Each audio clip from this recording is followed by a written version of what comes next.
ಅರ್ಜುನ ಹೇಳುವೆನೆ ಕೇಳು.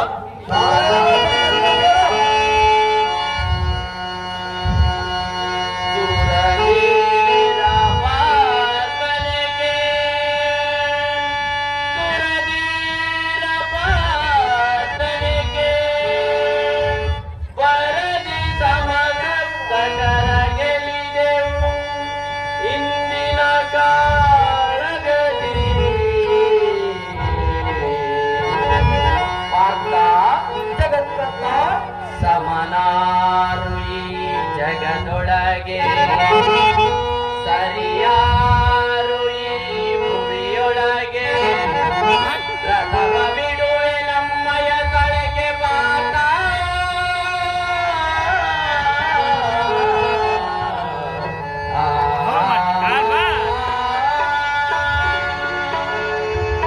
ವಿಷ ಪ್ರಭಾಕರ ನೋಡ್ವಿ ಪ್ರಾರ್ಥಿಸುವ ಊರ್ಜಿತ ಪ್ರಬಲನಾದ ಕಿರೀಟಿ ಈ ತ್ರಿಭುವನಗಳೊಳ್ ನಿನಗಾರು ಸಾಟಿ. ಅಹೋ ನಾರಾಯಣ, ಯಾವತ್ ಪಟು ಪಟ್ಟರೆಂಬ ಕುರು ಘಟಕ ಪಟಲವೆಂಬ ಹತಟರ ಪೈಕಿ ಸುಮಟನೆಂದೆನಿಸಿದಿ ನೀನು ಬಲುಮೇಟಿ. ಹೌದು ನಾರಾಯಣ. ಅರ್ಜುನ ಜನಾರ್ದನ, ಕುಟಿಲ ಮತಿಯುತನಾದ ಕೌರವನೆಂಬ ಕುಲ ಕಂಟಕನ ಕಟಕದ ಮಕುಟವರ್ಧನರಾದ ಚಲ್ಯಾದಿ ಸಮಸಪ್ತಕರ ಸಾಹಸವೆಂಬ ಸಾಗರವಂ ಸರ್ರನೆ ಸುರಿದು ಹರಿದು ನಿತ್ಕೃಷ್ಟವಾದ ಕೀರ್ತಿಯಂ ಸಂಪಾದಿಸಿ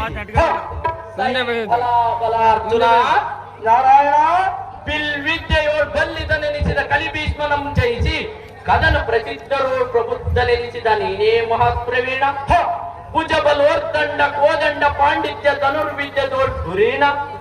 ಆದರೂ ಪ್ರಮುಖರೆಂಬ ಸಮಸಪ್ತಕರನ್ನು ವಿಮುಖರನ್ನಾಗಿ ಮಾಡಿ ಕ್ರಮದಿಂದ ಗೆದ್ದ ಬಳಿಕ ನಮ್ಮೋಳು ಯುದ್ಧವನ್ನು ಕೊಡುವ ಪ್ರಸಿದ್ಧ ಭಟರಿದ್ದಾರಿರುವರು.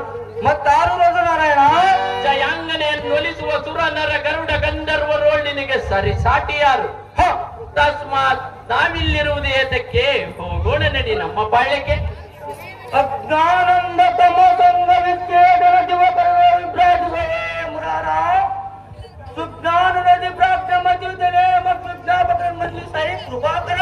ನಿನಗೆ ಜಯವಾಗಲಿ ಪಾರ್ಥ. ಮೇಲೆ ಕೇಳು. ತಮ್ಮ ಕೃಪಾ ಕಟಾಕ್ಷವೆಂಬ ಬಾಹುಬಲದಿಂದ ಲಕ್ಷ್ಯವಿಲ್ಲದ ಸಮಸಪ್ತಕರನ್ನು ಸ್ವಚ್ಛತಗಳನ್ನು ತಕ್ಷಣ